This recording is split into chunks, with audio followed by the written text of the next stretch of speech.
Anthony Edward Sowell was raised in East Cleveland, one of 7 children born to single-parent Claudia Gertrude Garrison.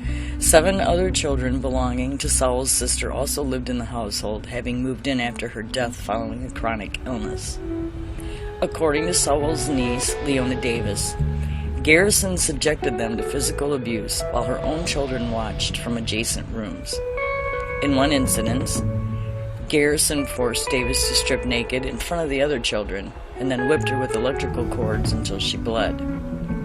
Sowell himself began raping his niece on an almost daily basis for 2 years, starting when she was 10.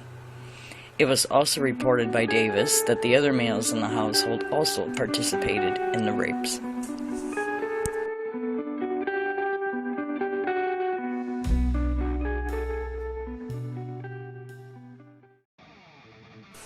On January 24, 1978, at the age of 19, Sowell entered the United States Marine Corps. He attended recruit training at Marine Corps Recruit Depot, Parris Island in South Carolina, then was further trained as an electrician at Camp Lejeune in North Carolina.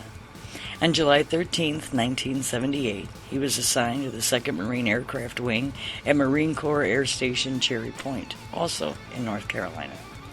In 1980, he spent a year overseas with the 3rd Force Service Support Group, then returned to Cherry Point.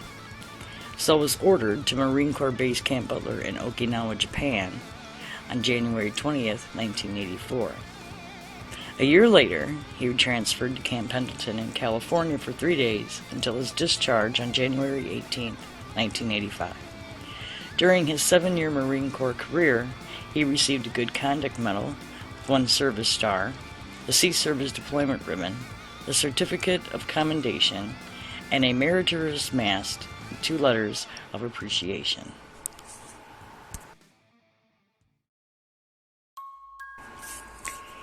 In 1989, a woman who was 3 months pregnant went to Sowell's home voluntarily. When she tried to leave, he bound her hands and feet with a tie and a belt and gagged her with a rag. The victim told police, "He choked me real hard because my body started tingling. I thought I was going to die." Sowell was charged with kidnapping, rape, and attempted rape. He eventually pleaded guilty to the charge of attempted rape, and as a result, he served 15 years in prison. He was released in 2005. Sowell worked in a factory until 2007 when he began collecting unemployment benefits. Neighbors said he earned a living selling scrap metal. They complained to the health department of a foul smell in the neighborhood. I mean, the whole area.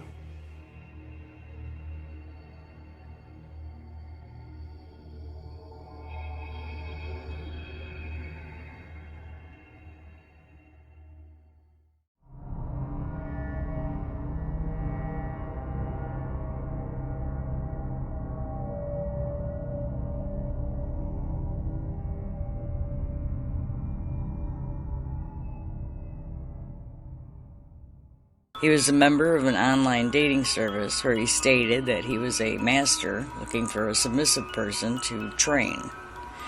Lori Fraser, the niece of Cleveland Mayor Frank G. Jackson, began a relationship with Sowell shortly after his release from prison and resided in his home. She claims to have smelled the stench of decaying bodies and that she was told that the smell was coming from Sowell's stepmother.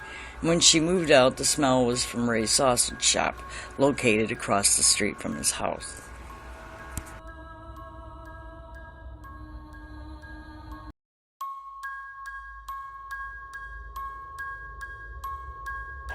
In September of 2009, Anthony invited a woman he knew to his home for a drink. On September 22, 2009, she reported to police that after a few drinks, he became angry, hit her, choked, and raped her as she passed out. On October 29th, police arrived at his home with a warrant to arrest him for the alleged rape. He was not there, but they found 2 bodies on the floor in the living room. He was located and arrested 2 days later. The bodies of 4 women were found throughout the home, buried in shallow grave in the basement and in crawl spaces in the house. After digging in the backyard, investigators found 3 more bodies and the remains of a 4th. Police also found a human skull in a bucket inside the house, which brought the body count to 11. At the time of his arrest, Anthony Sowell was 50. He had been living at that location for 4 years. He was held on a $6 million bond. His trial was repeatedly delayed, first to February 14, 2011, at the request of Sowell's defense attorneys, who requested more time to prepare, and later to May 2nd at the request of the prosecution due to scheduling conflicts.